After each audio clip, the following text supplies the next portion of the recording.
Hi, ഞാൻ ഇന്നും വന്നിട്ടുള്ളത് ഡ്രാഗൺ ഫ്രൂട്ടിൻ്റെ വിളവെടുപ്പിനായിട്ടാട്ടോ. ഡ്രാഗൺ ഫ്രൂട്ടിൻ്റെ വിളവെടുപ്പായിട്ട് വരാൻ കാരണം എന്ന് വെച്ചാൽ ഞങ്ങൾക്ക് കുറച്ച് ഡ്രാഗൺ ഫ്രൂട്ട് വിൽപ്പനയ്ക്കുണ്ട്.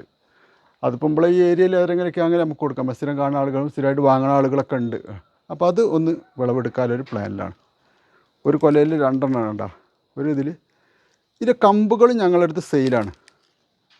അപ്പോൾ ഇതൊക്കെ ആരെങ്കിലും ആവശ്യമുണ്ടെങ്കിൽ നമ്മളെ പേജിലോ അല്ലെങ്കിൽ എൻ്റെ നമ്പറിലോ വിളിക്കുകയാണെങ്കിൽ ഞാൻ എടുത്തു വെക്കും.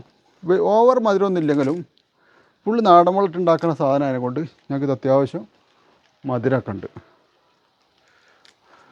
ഇപ്പോൾ പീടികയിൽ നിന്ന് വാങ്ങണതിനെക്കാട്ടി ഒരുപാട് മധുരം ഉള്ളൊരു ഇതാണിത്.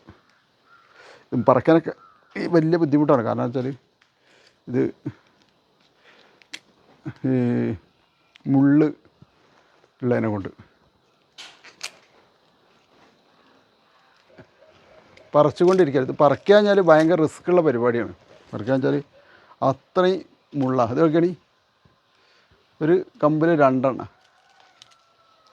ഇത് പറിക്കുക കഴിഞ്ഞാൽ എന്താ കുഴപ്പമെച്ചാലേ ഇത് നിന്ന് കേടുന്നു. അത് നമ്മളെ പുതിയ വിളവിനൊക്കെ നമുക്ക് കംപ്ലൈൻറ്റാണ്. ഇത് ഇന്നത്തെ ഒരു വിളവെടുപ്പാണ്. അപ്പം ആവശ്യക്കാരുണ്ടെങ്കിൽ എടുത്തുള്ള ആൾക്കാർക്ക് അങ്ങനെ ഞാൻ എത്തിച്ചേരും. ചെറുതാണ്. അത് ടെറസിൻ്റെ മുകളിൽ ഓവർ വളം ചെയ്യാഞ്ഞാൽ നമുക്കത് ഇതൊക്കെ കിട്ടുള്ളൂ. ഇത്ര വലിപ്പമൊക്കെ ഉണ്ടാവുള്ളൂ. എൻ്റെ പോസ്റ്റ് ഇഷ്ടപ്പെട്ടാൽ ലൈക്ക് ചെയ്യണം, ഷെയർ ചെയ്യണം, കമൻറ്റ് ചെയ്യണം.